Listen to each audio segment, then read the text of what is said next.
Hello everyone, wish you all a wonderful day. This is Dr. Yugandhar.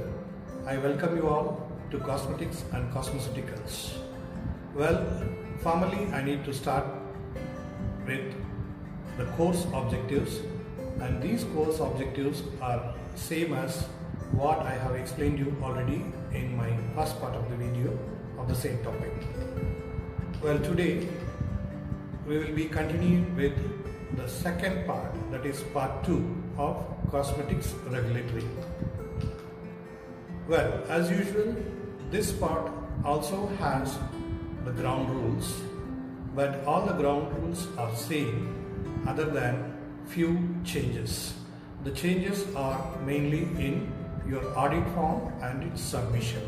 Previously you used to fill your audit forms in Word format and submit to the WhatsApp group, and now I request you all to fill up all your audit forms in the Word format and convert them into PDF and then submit to my personal WhatsApp number. Please don't submit them in group so that we can avoid copying. Well, as usual, the objectives and clear structure of this video include the second part discussion. That is, we are going to discuss about the regulatory provisions relating to import of cosmetics to India, regulatory provisions of misbranded and spurious cosmetics, regulatory provisions relating to manufacture of cosmetics, conditions for obtaining a license for the manufacture of cosmetics, prohibition of manufacture and sale of certain cosmetics, and obtaining a loan license. That is, first of all we'll learn what is a loan license and how to obtain it, and what are all the offences and penalties there under. All these objectives we are going to cover in the second part, and I hope you all remember during our first part of the video we have covered the definition of cosmetic products as per Indian regulations, along with the Indian regulatory requirements for labeling of cosmetics. So well, in our first part of the video we have already discussed that the cosmetics are regulated under the Drugs and Cosmetics Act, that is DNC Act 1940, and the rule in 1945, and the labeling declarations are regulated by Bureau of Indian Standards, that is BIS. The Bureau of Indian Standards sets the standards for cosmetics for the products listed under Schedule S of the Drugs and Cosmetics Rules 1945. That means the Bureau of Indian Standards will set the standards for cosmetics which are listed under Schedule S of the DNC Rules 1945. Along with that, the Chapter 3 of DNC Act deals with import of drugs and cosmetics. So this is the main objective we have to focus on, that is the Chapter 3 of DNC Act that deals with the import of drugs and cosmetics into India. Now, the import of certain cosmetics are prohibited under Section 10 of the Act and Rules 134A, 135, 135A of the Drugs and Cosmetics Rules 1945, and they are categorized into 7 different categories. The first category include any cosmetic which is not of standard quality, and the second category include any misbranded or any spurious cosmetic, and the third category include any cosmetic containing any ingredient which may render it unsafe or which may render it harmful for use under the directions indicated or use under the directions which are recommended.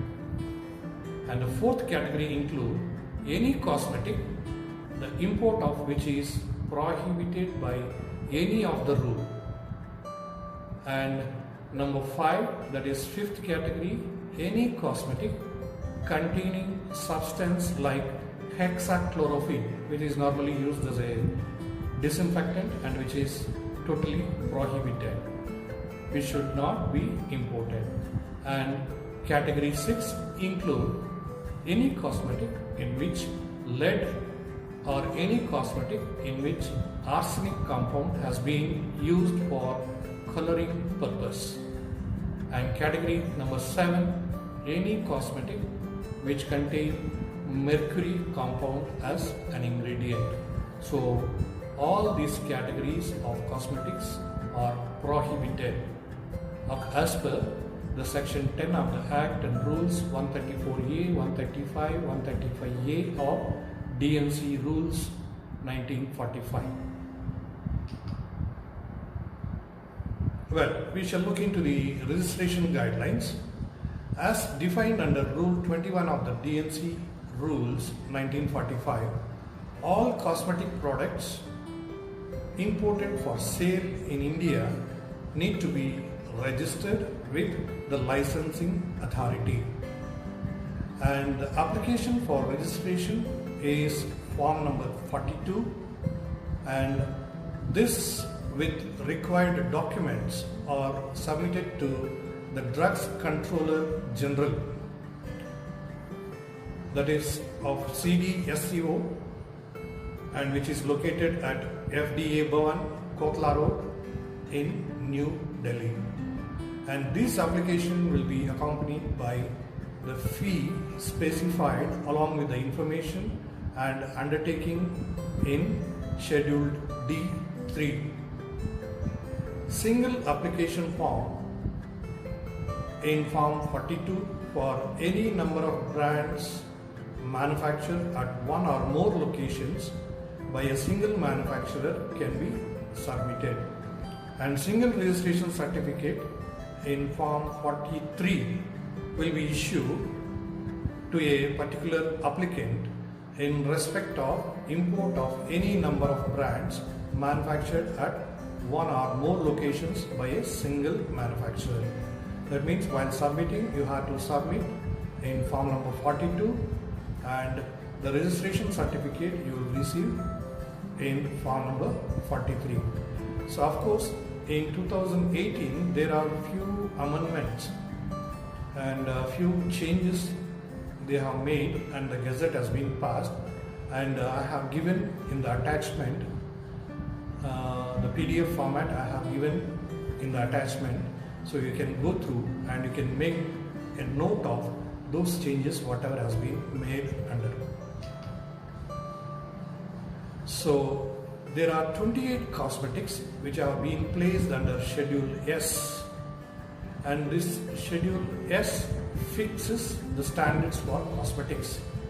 And as I said, there are 28 cosmetics, 28 categories of cosmetics which have been placed under Schedule S to the rules and are required to comply with Indian standards, and these are number 1, skin powder; number 2, skin powder for infants; number 3, powdered hair dye; number 4, tooth powder; number 5, toothpaste; number 6, bindi; number 7, skin creams; number 8, hair oils; number 9, kumkum powder; and number 10, shampoos which are soap based; number 11, shampoos which are synthetic detergent based; and number 12, hair creams; and number 13, oxidation hair dyes which are in liquid form; and number 14, henna powder; number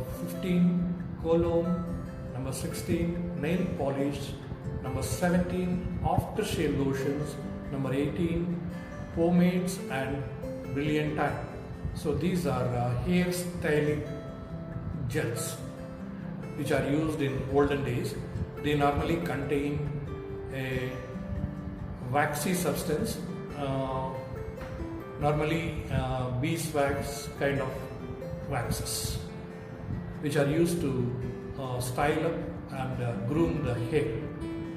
And number 19, depilatories, which are chemical based. So these are nothing but the hair remover. So we normally apply on the body parts like arms and legs, right?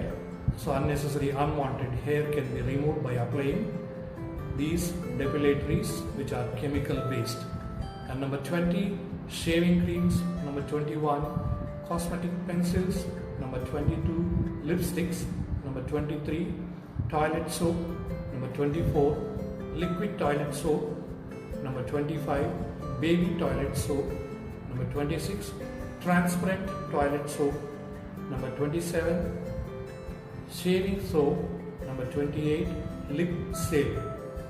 Lip salve is nothing but lip balm, so which gives normally a glossy look, or sometimes simply a white petroleum jelly, right? So to keep the lip surface soft. So these are the 28 categories which are listed under Schedule S, and these Schedule S fixes the standards for cosmetics. So again, I request you all to go through the attachment what I given, that is the Gazette and amendments which are passed in 2018, which is forwarded to you all along with this video. Well, now we shall look into the regulatory provisions of misbranded and spurious cosmetic. These misbranded and spurious cosmetics have been defined in section 17C and 17D as under misbranded cosmetic. So what is a misbranded cosmetic? So a misbranded cosmetic is a cosmetic if it contains a color which is not prescribed, and if it is not labeled in the prescribed manner.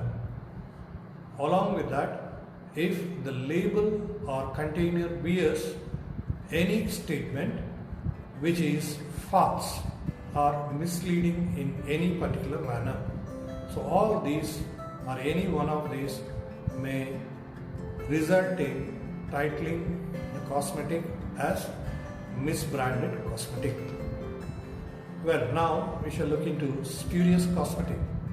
A cosmetic shall be deemed to be spurious when, if it is imported under a name which belongs to another cosmetic, or if the label or container bears the name of an individual or a company purporting to be the manufacturer. Purporting means false statement, mentioning a false statement,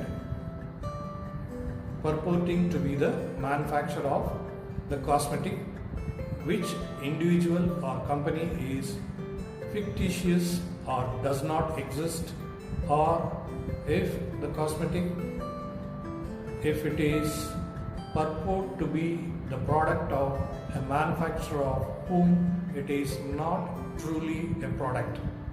So in all these cases, we can call the cosmetic as spurious cosmetic. Well, Rule 134 of D&C Act stipulates that no cosmetic shall be imported which contains a coal tar color other than the one prescribed in Schedule Q. The coal tar color used in cosmetics shall not contain more than 2 parts per million of arsenic, which is calculated as arsenic trioxide, or it should not contain more than 20 parts per million of lead, calculated as lead, or it should not contain more than 100 parts per million of heavy metals other than lead, calculated as total of the respective metals. So these are the additional prohibitions, right, for import of cosmetics. Well, in case if you do import these categories of cosmetics, so you will have to face certain legal circumstances that is covered under the offences and penalties. The contravention in brief and penalty include the import of spurious cosmetic or cosmetic containing any ingredient which is harmful for use. Then the punishment will be, or the penalty will be, imprisonment for a term of 3 years, which may extend up to 5 years, with 5,000 rupees fine.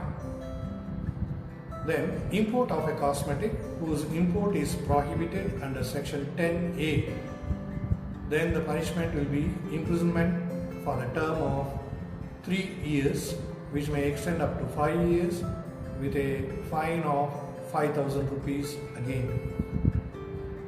Repeated offence of above 2, then imprisonment for term of 5 years, and the fine which may extend up to 10,000 rupees. That is, sale or manufacture of cosmetic which is not of standard or misbranded cosmetic. In that case, the penalty will be imprisonment for term of 3 years, which may extend up to 5 years, with a fine of 5,000 rupees. So again, you please refer the amendment passed in the Gazette of 2018, right, for further changes, if any. Well, now we shall look into the regulatory provisions relating to the manufacture of cosmetics. So previously I have explained you about the regulatory provisions related to import of cosmetics to India. Now we shall look into the regulatory provisions relating to manufacture of cosmetics. Well, the requirement of factory premise to manufacture the cosmetics shall include a license, which is very much required under the drugs and cosmetic rules for the manufacture of cosmetics for sale or for distribution. And this license is issued by the state regulatory authorities. And an application should be accompanied with the following documents that include form number 31. Along with form number 31, the following documents also should be attached. That is, the layout plan of the factory premises, a list of equipment and machinery installed, a document about the constitution of the firm, a document showing the possession of the applicant of the proposed premises for the factory purpose, and the factory premises are inspected by the officer of the state regulatory agency. So normally we call them as inspectors. So they will come and they will inspect all the premises initially, and the factory premises are inspected by the officers of the state regulatory agency, and the inspection reports should be submitted along with the form number 31. Well, what are all the criteria the officers or officer who is coming for inspection will look into? The officer find out whether the applicant has provided adequate space for the manufacturing operations, or adequate space for quality control and storage of the raw material, adequate space for packaging material and finished products. And he also look into that whether the applicant has provided adequate equipment and machinery for the manufacture of the cosmetics which he intend to manufacture. Along with that, the officer will find out whether the applicant has provided adequate testing facilities for the raw material, and after finished form of the cosmetics. right? So all these criteria the officer will look into and make a report, and the report has to be submitted along with the set documents along with the application, that is Form 31. Well, now we shall look into the general requirements. First, under category A, we have location and surroundings. The factory premises shall be located in a sanitary place and hygienic conditions shall be maintained in the premises. That means there should be well sanitation and hygienic conditions are maintained well. Along with that, well ventilated and clean. And under category B, the buildings, and this include the walls of the room in which manufacturing operations are carried out shall up to a height of 6 feet from the floor. It should be waterproof and capable of being kept clean. What they say here, the walls of the room in which the manufacturing operations are carried out shall up to a height of 6 feet from the floor, and it should be waterproof and capable of being kept clean. That doesn't mean the wall should be only limited to 6 feet. Up to 6 feet, either they have to be fixed with a ceramic tiles, or if not porcelain finish, or if not epoxy painted, so that the cleaning is carried out easily, and above which it can be normal plastic or normal cement plastic wall, and height of the wall is as usual, not only restricting to 6 feet.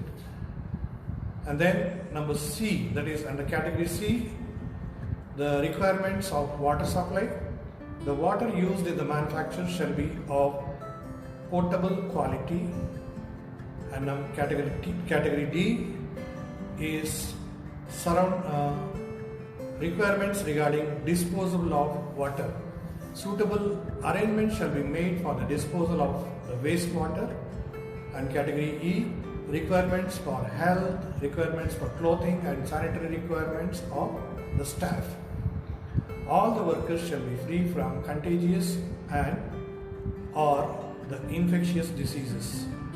They shall be provided with the clean uniforms and gloves wherever required.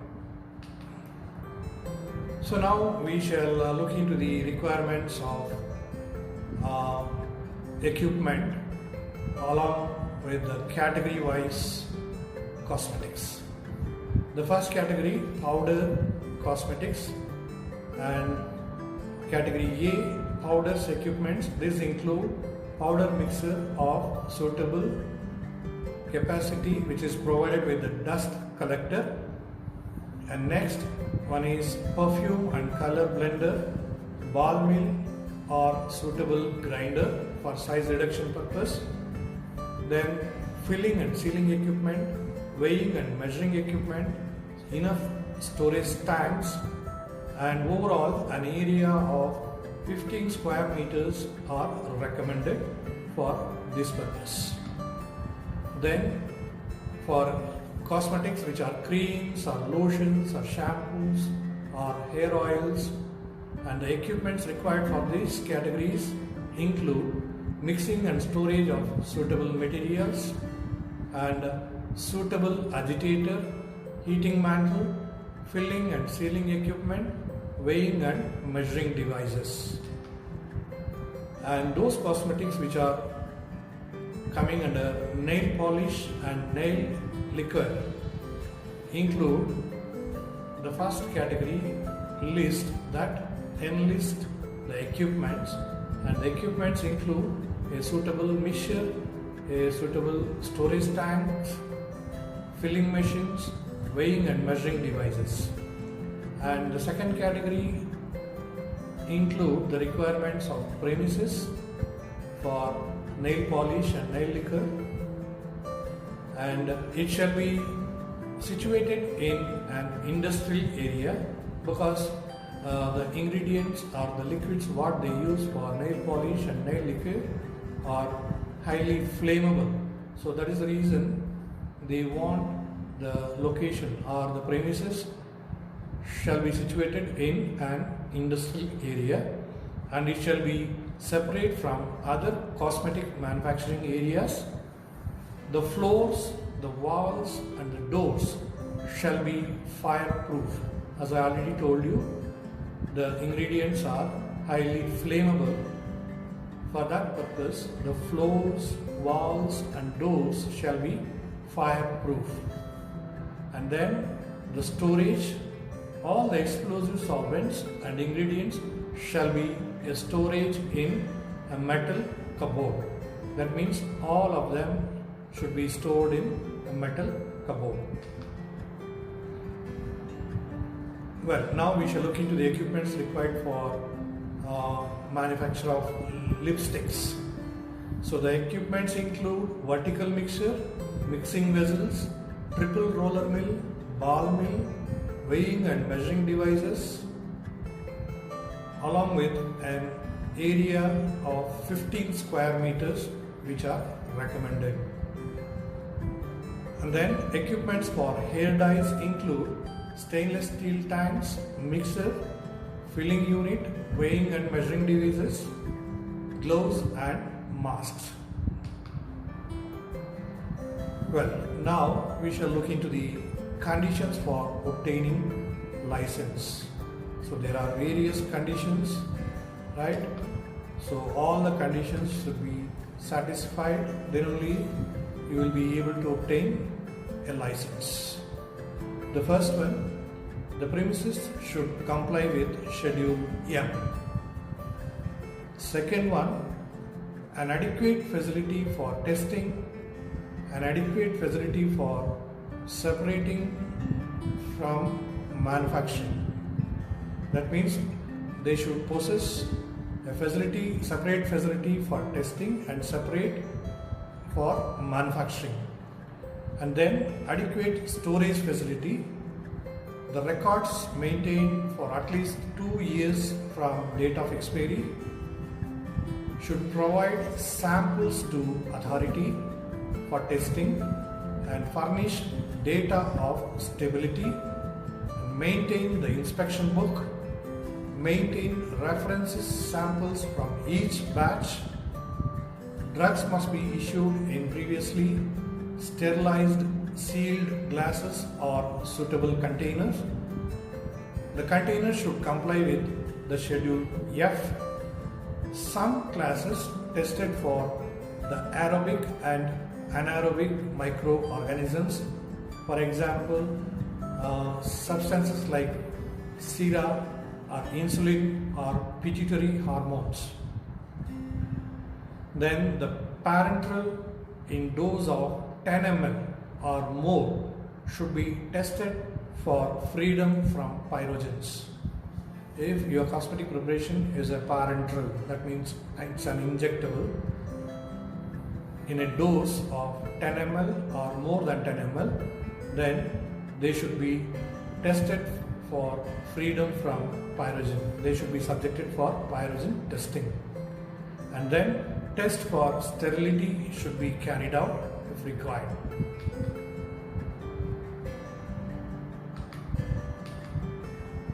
Now we shall look into other conditions of license.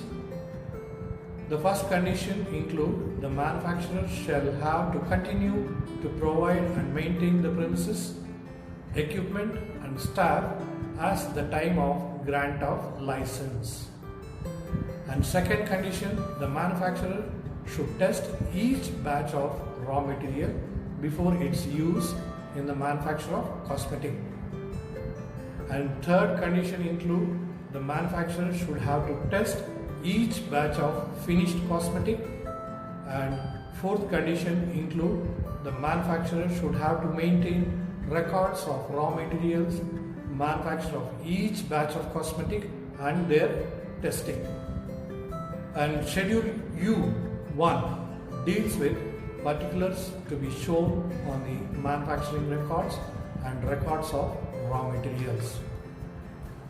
such as number 1, in case of manufacturing record, it should include a serial number, name of the product, batch number, batch size, date of commencement of manufacturing, name of all the ingredients and quantities required, control reference number for the raw materials, and reference to analytical reports, date of release of batch for sale, signature of the expert staff who is concerned. Along with that, in case of raw materials, the name of raw material, quantity received, control reference number, the quantity issued from time to time, the batch name and number of which it is issued, the particulars of disposal of stock should be included.